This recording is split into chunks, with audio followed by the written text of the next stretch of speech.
Bismillahirrahmanirrahim.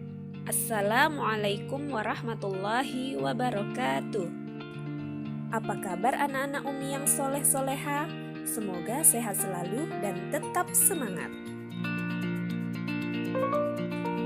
Sudah siap belajar hari ini? Sebelum belajar jangan lupa berdoa ya, agar Allah mempermudah pemahaman kita.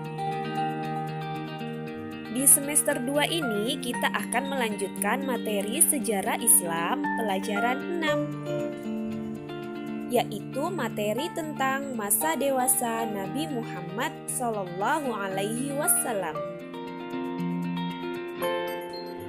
Kehidupan Nabi Muhammad setelah dewasa. Setelah Nabi Muhammad berusia 25 tahun, beliau bekerja kepada Khadijah binti Khuwailid radhiyallahu anhu membawa barang dagangan milik Khadijah. Nabi Muhammad sangat terkenal di antara pemuda Mekah sebagai pemuda yang suka bekerja keras, tanggung jawab, santun, jujur, dan dapat dipercaya. Rasulullah tidak menyembah berhala. Rasulullah terkenal sebagai orang yang terpercaya, jujur, suka menepati janji, santun, dan tidak pernah menyakiti hati orang lain. Hal ini membuat Khadijah tertarik sehingga menawarkan kepada Rasulullah untuk membawa barang dagangan miliknya. Pekerjaan yang pernah dilakukan Nabi Muhammad dalam kehidupan menjelang dewasa antara lain: 1. Perjalanan ke Syam. Perjalanan jauh pertama kali Nabi Muhammad ketika berusia 12 tahun. Dalam perjalanan inilah beliau bertemu pendeta Nasrani bernama Bukhairah yang melihat tanda kenabian pada diri Nabi Muhammad SAW. 2. Menjadi penggembala kambing. 3. Meninggalkan kebiasaan buruk. 4. Menjadi anggota pengurus Hilf al-Fudul, yaitu suatu perjanjian damai dalam menegakkan keadilan di Mekah. Dan kelima, berdagang ke negeri Syam. Kepribadian Nabi Muhammad SAW. Tahukah anak Umi bahwasanya Nabi Muhammad SAW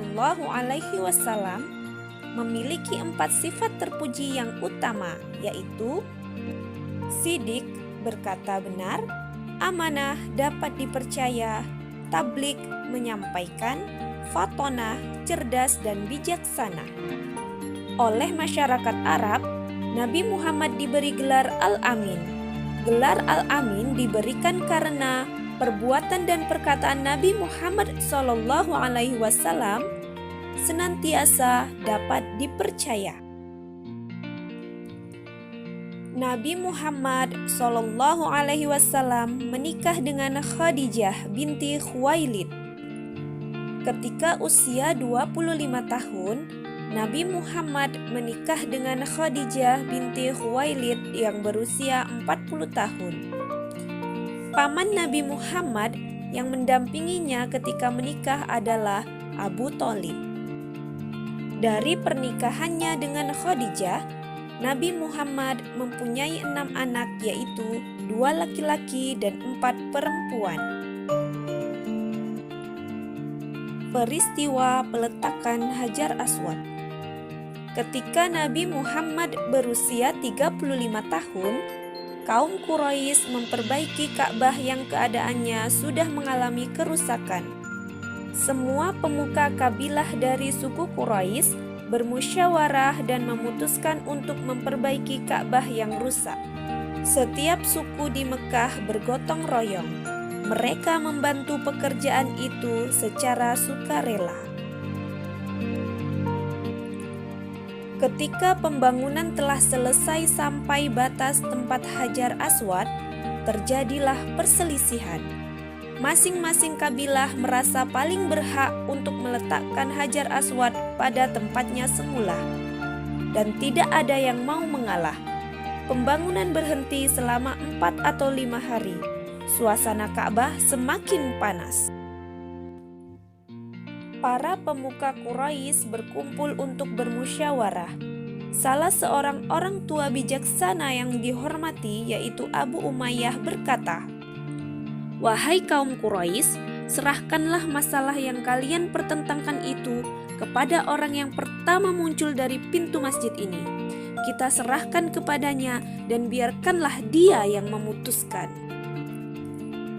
Dan ternyata pada pagi hari yang ditetapkan, orang pertama yang masuk dari pintu yang telah ditentukan adalah Nabi Muhammad. Dengan gembira mereka berseru, "Ini dia Al-Amin, kami rela menerima keputusannya." Al-Amin artinya orang jujur dan terpercaya. Setelah Nabi Muhammad mengerti masalahnya, beliau membentangkan sorbannya.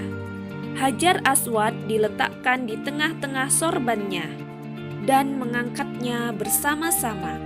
Kemudian Nabi Muhammad sendiri yang meletakkan pada tempatnya semula. Dengan demikian, semua suku mendapat kehormatan sehingga perselisihan dapat dihindarkan. Selanjutnya, silakan anak-anak Umi kerjakan uji kompetensi bagian 1 halaman 79 sampai 80 nomor 1 sampai 10. Sampai di sini pembelajaran kita hari ini. Tetap semangat, jaga kesehatan dan jaga ibadahnya. Jazakumullah khairan katsiran. Wassalamualaikum warahmatullahi wabarakatuh.